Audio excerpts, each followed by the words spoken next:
A big-time win for the New York Knicks against a legitimate title contender in the Nuggets. Interesting. The Knicks outboarded by 12. That ties for the most amount of boards they've been outboarded in a single game, and yet they win anyway. There's 6 turnovers for the Knicks, second fewest in a game. So that helped mitigate. That balances the rebounding. And the points off turnovers, again, critical. Look at that. Knicks 23 points off of 14 Denver turnovers, so they made the most out of that. Denver only had 3 points off of turnovers. All right, Alan. Alan Hunt helped call the game tonight on the broadcast crew with Mike Breen and Clyde Frazier. Alan, what's your takeaway tonight? I know you love the fact that the Knicks were able to capitalize so much off of Denver's turnovers. Yeah, that was a stat to watch, obviously, because Denver does, have that issue when it comes to fast break. They give up a ton of fast breaks, so when you get them turned over, you got to get down the floor.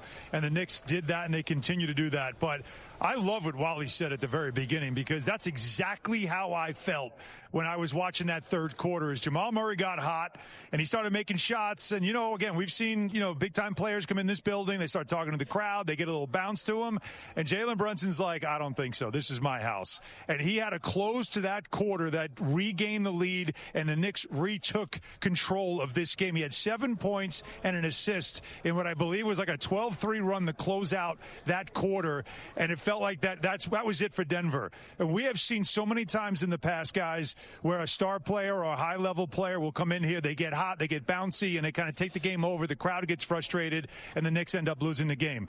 Jalen Brunson did not let that happen tonight. He made sure that he let everybody know whose court this is. And, Alan, what about the job that Towns, Precious, OG, you name it, did on Nikola Jokic to keep him in check tonight? I mean, his numbers show you at the end that he started to try to make shots and do what it took to help his team win this game. But those 2 early fouls took him out, and then Michael Malone left him on the bench waiting for his rotation back in the second quarter with the starters rather than play him right away at the start of the second quarter. And it looked like it took him a long time to get himself loose and get into rhythm. Well, you could probably speak on when you're not used to spending a lot of time on the bench, and then you do after your pregame warm-up, it takes a while. And it just seemed like he never really got into this game as great as he is. And then when he did try to get going, I thought Achua did a great job. Obviously, Towns loves that matchup. There were a couple of plays he made where he was giving him a look. But it was a collective, of course, with that team. And that's what Andy Greer, the assistant coach, told me at halftime. It would take a collective effort to make sure he didn't take over the game, and it worked. Alan, you talked about Murray. Started off that third quarter with 10 points. And then got his 4th foul. So it was Jokic's foul trouble in the first half, Murray's foul trouble in the second half to really help the Knicks. But I want to ask you about the Knicks bench. Second straight game of a massive contribution. And Wally mentioned in the highlight, early fourth quarter, Precious Achua, Campaign, Deuce McBride on the court during a critical sequence when the Knicks really benefited from their contributions. And we were talking about it just amongst ourselves when the fourth quarter started, because you knew you had to steal some minutes. Brunson gave you such a big third quarter, and he closed out that quarter strong. You had to let him get a breath and just get his energy back, and you knew around the 6-minute mark, that's when you would bring him back in to close the deal. So you had to get some minutes out of Cameron Payne. You had to get some minutes out of Deuce McBride, and they played dead even. And that's really all you could ask for. You had a 7-point lead. Don't leave the court without at least that 7-point lead. That's what they did. That's what makes the bench minutes so important, and why at this time of year you got to get something out of your bench so your starters just have enough left in the tank to make sure you win the game. All righty, Alan, as always, we appreciate it. We will see you for our next broadcast when the Knicks host Houston on Monday night. So you get the help from the bench.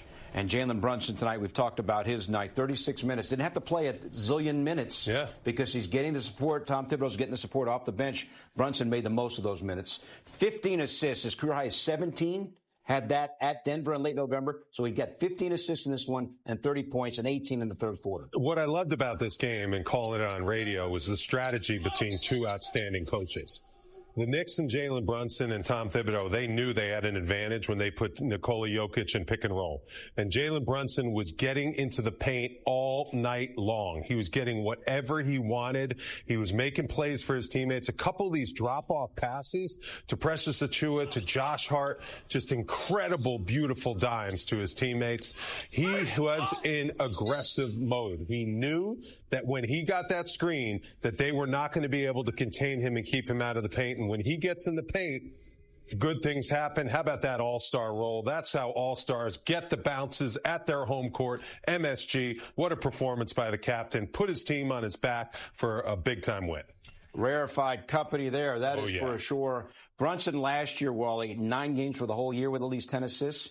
Tonight is his 10th game this year in double-digit assists with 15. So we've talked about how he is doing whatever the Knicks need. And one of the things that's changed with the acquisition of Karl-Anthony Towns is Brunson's became more of a distributor. Well, also, he doesn't see as many double teams because you can't double team with Bridges out there, Anunoby shooting lights out, Towns being able to shoot the ball, and Josh Hart slashing all over the place. So you got to pick your poison if you're a team opposing teams against the Knicks. And right now, Jalen Brunson knows that. He's a smart player. He knows when to attack, and he saw a distinct advantage in the pick and roll, and he went after the Denver Nuggets in the pick and roll in that third quarter. He would not let them off the hook. He was going to take over that game, put his imprint on that game, and that's why the Knicks came away with this victory. Knicks as a team, Wally, tonight, 33 assists. This year, they're now 19-1. 19-1 when they record at least 30 assists.